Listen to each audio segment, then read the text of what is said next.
inaperçue, à d'autres de se faire remarquer. Et elle sert toujours un objectif. Communiquer, se camoufler ou faire diversion. La couleur d'un animal est essentielle à sa survie. Tout ce qui est nouveau ou inhabituel est mis à l'épreuve, à chaque instant. Et bien souvent, avec des conséquences tragiques. Pourtant, la nature laisse parfois une place à des êtres d'exception. C'est précisément le cas des lions blancs, dans cette contrée sauvage. En règle générale, on ne voit apparaître qu'un seul de ces animaux par génération. Mais cette fois, 2 petites lionnes blanches sont venues au monde en même temps. Voici leur histoire.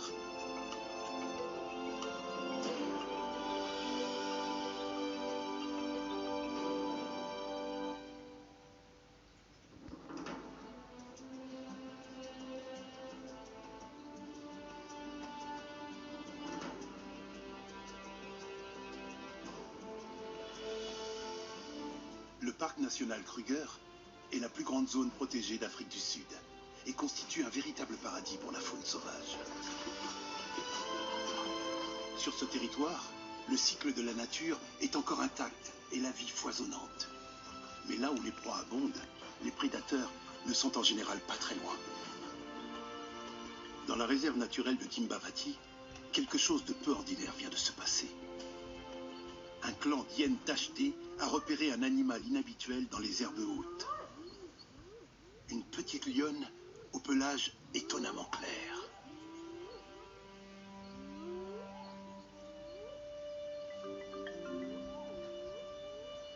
Elle n'a que 4 mois, mais la rude vie sauvage l'a déjà bien éprouvée. Elle semble exténuée. Pour les hyènes, elle constitue une proie facile. Les prédatrices n'ont toutefois pas encore repéré sa mère, dotée d'un meilleur camouflage et cachée derrière les buissons.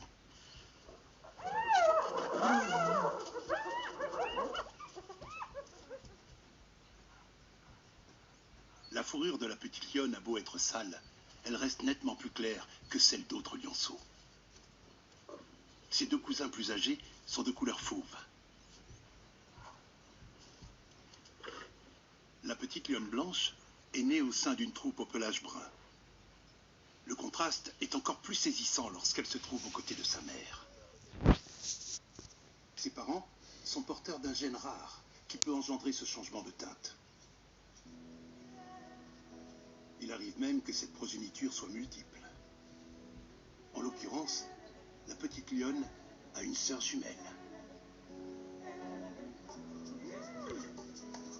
La troupe n'est pas très grande. Elle se compose de 2 lionnes, des sœurs elles aussi, et de leurs 4 petits.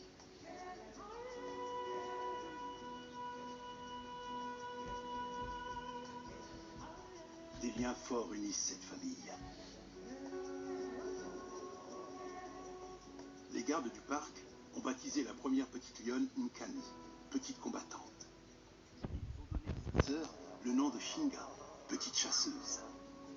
Elles ont toutes les 2 l'esprit bagarreur et se mesurent même à leurs cousins plus âgés. Les lionceaux mâles ont beau être plus forts, les petites femelles blanches n'en restent pas moins pugnaces.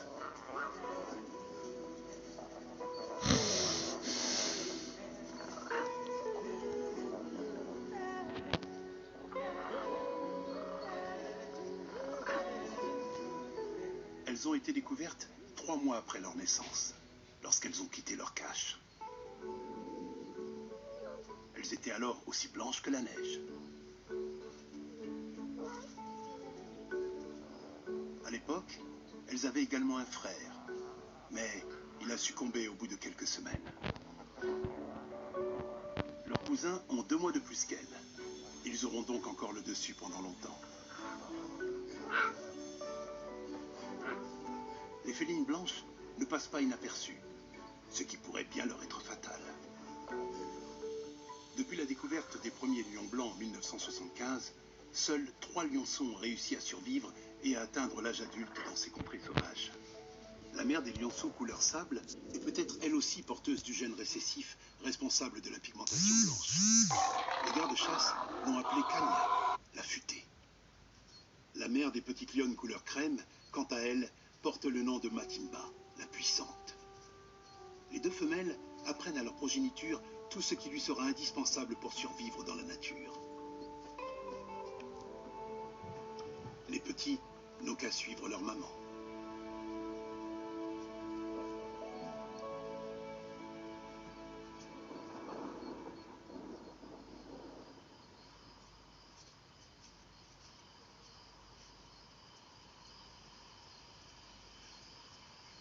En octobre, l'hiver aride cède la place aux tempêtes orageuses du printemps. La pluie a nettoyé le pelage des petites lionnes, redevenues d'un blanc éclatant. Nkani et Shinga ne sont pas atteintes d'albinisme. La teinte de leur robe est due à une mutation génétique héritée de leurs parents.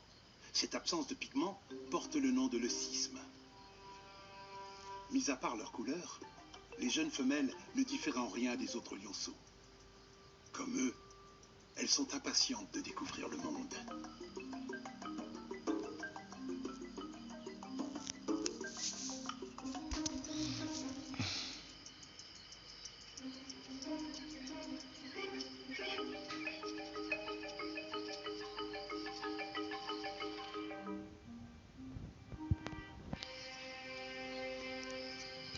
Peu après la naissance des petits, la troupe a connu un moment critique, car son protecteur, leur père, a subitement disparu. Peut-être a-t-il été victime d'un rival. Quoi qu'il en soit, son absence rend le groupe plus vulnérable.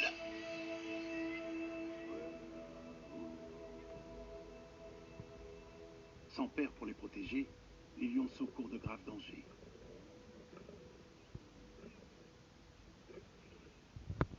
Matimba et Kanya ont détecté la présence d'intrus qui ont jeté leur dévolu sur un troupeau de buffles.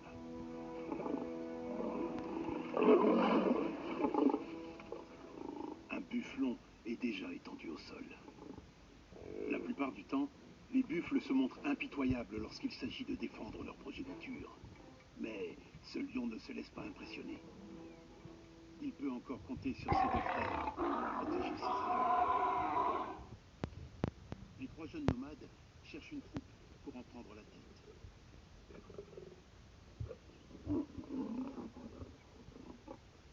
Ils sont dans la force de l'âge.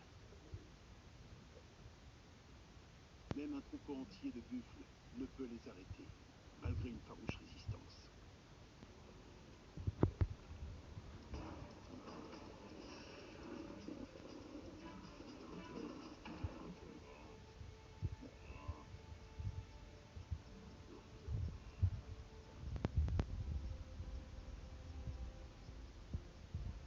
Ces bovidés sont des animaux imposants et puissants. Ils peuvent se risquer à affronter un lion.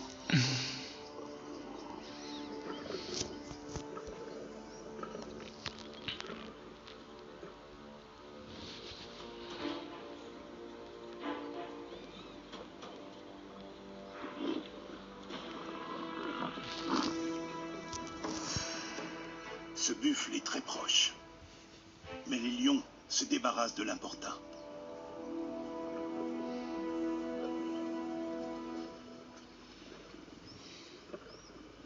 Les trois frères ont 5 ans et sont au sommet de leur puissance. Ils forment un trio invincible et sont prêts pour avoir leur propre troupe et leur propre territoire. Les buffles se rapprochent une nouvelle fois.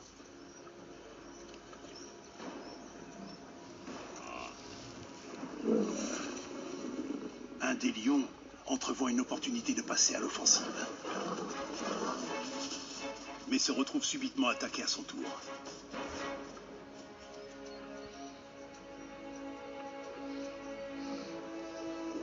La mère du bufflon ne peut se résoudre à abandonner son petit. Elle essaie désespérément de le remettre sur pied.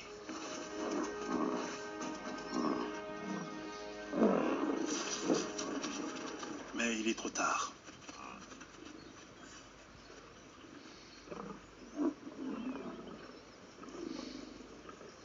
Cette proie ne sera pas la dernière des trois nomades.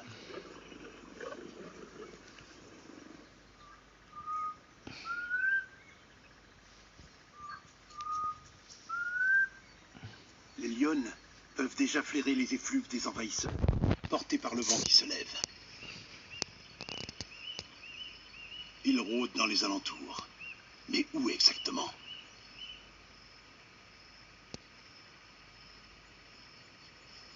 Apparemment, ils n'étaient pas très loin.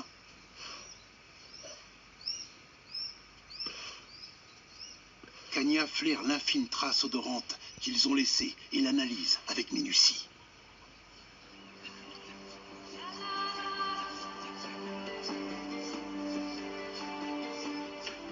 D'instinct, les deux lionnes préfèrent partir. Ici, leurs petits ne sont pas en sécurité. Ils doivent les conduire ailleurs, le plus loin possible de ces montagnes qui leur sont pourtant bien familières. Elles n'ont d'autre choix que de s'enfoncer dans le parc, territoire inconnu.